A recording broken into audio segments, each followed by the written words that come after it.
انما يريد الشيطان ان يوقع بينكم العداوة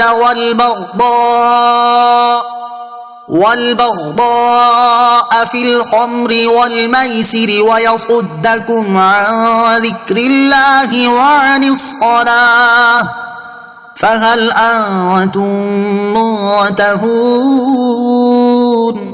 ترجمہ: شیطان تو یہی چاہتا ہے کہ شراب اور جوئے کے ذریعے تمہارے درمیان دشمنی اور بغض و کینہ ڈال دے اور تمہیں اللہ کی یاد سے اور نماز سے روک دے، تو کیا تم باز آتے ہو؟ انما یرید الشیطان، بے شک شیطان تو چاہتا ہے۔ اس آیت میں شراب اور جوئے کے نتائج اور وبال بیان فرمائے گئے کہ شراب خوری اور جوئے بازی کا ظاہری دنیاوی وبال تو یہ ہے کہ اس سے آپس میں بغض اور عداوتیں پیدا ہوتی ہیں، جبکہ ظاہری دینی وبال یہ ہے کہ جو شخص ان برائیوں میں مبتلا ہو وہ ذکر الہی اور نماز کے اوقات کی پابندی سے محروم ہو جاتا ہے۔ اس سے معلوم ہوا کہ جو چیز اللہ عز و جل کے ذکر اور نماز سے روکے وہ بری ہے اور چھوڑنے کے قابل ہے، اسی لیے جمعے کی اذان کے بعد تجارت حرام ہے۔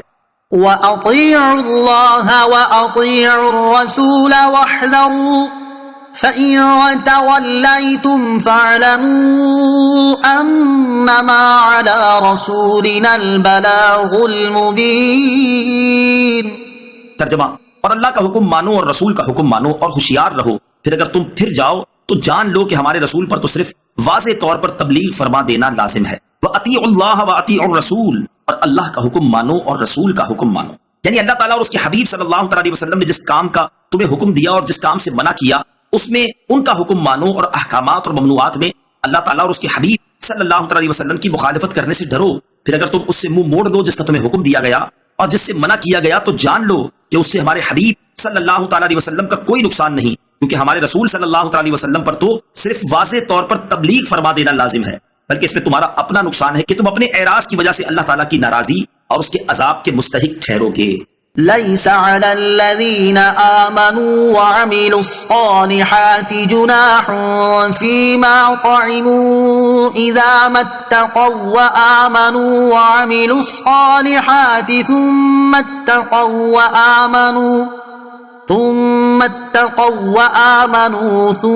اتَّقَوْا وَأَحْسَنُوا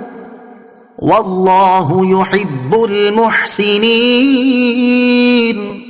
ترجمہ: جو ایمان لائے اور انہوں نے نیک عمل کیے ان پر کھانے میں کوئی گناہ نہیں، جبکہ ڈریں اور ایمان رکھیں اور اچھے عمل کریں، پھر ڈریں اور ایمان رکھیں، پھر ڈریں اور نیکیاں کریں، اور اللہ نیکی کرنے والوں سے محبت فرماتا ہے۔ لیس علی الذین آمنوا وعملوا الصالحات جناح، جو ایمان لائے اور انہوں نے نیک عمل کیے ان پر کوئی گناہ نہیں۔ یہ آیت مبارکہ ان صحابہ کرام رضی اللہ تعالیٰ عنہم کے حق میں نازل ہوئی جو شراب حرام کیے جانے سے پہلے وفات پا چکے تھے، اور چونکہ شراب حرام نہ تھی تو وہ پی لیا کرتے تھے۔ جب ان کے بعد شراب کی حرمت کا حکم نازل ہوا تو صحابہ کرام رضی اللہ تعالیٰ عنہم کو ان کی فکر ہوئی کہ ان سے شراب کے متعلق پوچھ گچھ ہوگی یا نہیں۔ نیز جو صحابہ کرام رضی اللہ تعالیٰ عنہم دیگر شہروں میں موجود ہیں اور انہیں اس بات کا علم ابھی نہیں ہوا کہ اللہ تعالیٰ نے شراب حرام قرار دے دی ہے، اگر وہ اس لائق بھی کہ کچھ عرصے میں شراب پی لیں تو ان کے بارے میں کیا حکم ہے؟ ان کے حق میں یہ آیت نازل ہوئی اور بتایا گیا کہ حرمت کا حکم نازل ہونے سے پہلے جن نیک ایمانداروں نے کچھ کھایا پیا وہ گنہگار نہیں، اسی طرح جنہیں حرمت کا حکم نازل ہو جانے کا علم نہیں ان پر بھی حکم کی معلومات ہونے سے پہلے شراب پی لینے کی صورت میں کچھ گناہ نہیں۔ اس آیت مبارکہ میں لفظ اتقوا جس کے معنی ڈرنے اور پرہیز کرنے کے ہیں 3 مرتبہ آیا ہے۔ پہلے سے مراد شرک سے بچنا، دوسرے سے مراد تمام حرام کاموں اور گناہوں سے بچنا، اور تیسرے سے مراد شبہات کا ترک کر دینا ہے۔ بعض مفسرین نے فرمایا کہ پہلے سے مراد تمام حرام چیزوں سے بچنا، اور دوسرے سے اس پر قائم رہنا، اور تیسرے سے مراد وحی کے نازل ہونے کے زمانے میں یا اس کے بعد جو چیزیں منع کی جائیں ان کو چھوڑ دینا ہے۔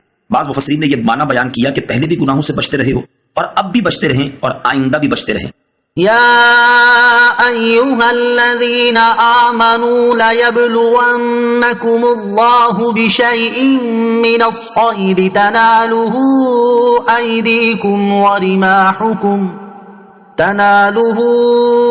ایدیکم ورماحکم لیعلم اللہ من یخافہ بالغیب فمن اعتدى بعد ذلك فله عذاب علیم۔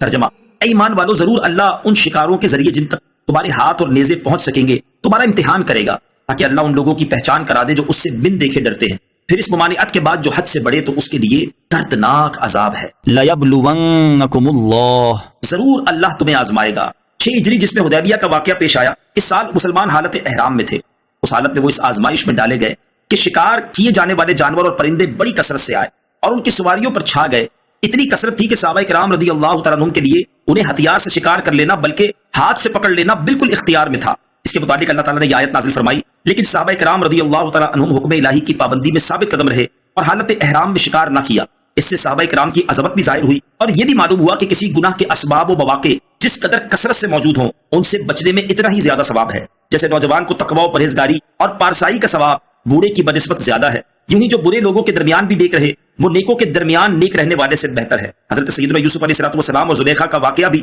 اس بات کی قوی دلیل ہے، لیکن یہاں یہ یاد رہے کہ ان باتوں کا یہ مطلب نہیں کہ برے دوستوں کی صحبت میں رہ کر یا گناہ کی جگہ جا کر نیک بننے کی کوشش کرے تاکہ زیادہ بڑا متقی بنے، بلکہ حتی الامکان ایسی صحبت اور مقام سے بچنا ہی چاہیے کہ زیادہ تقوی کی امید پر کہیں اصل ہی سے نہ جاتے رہیں۔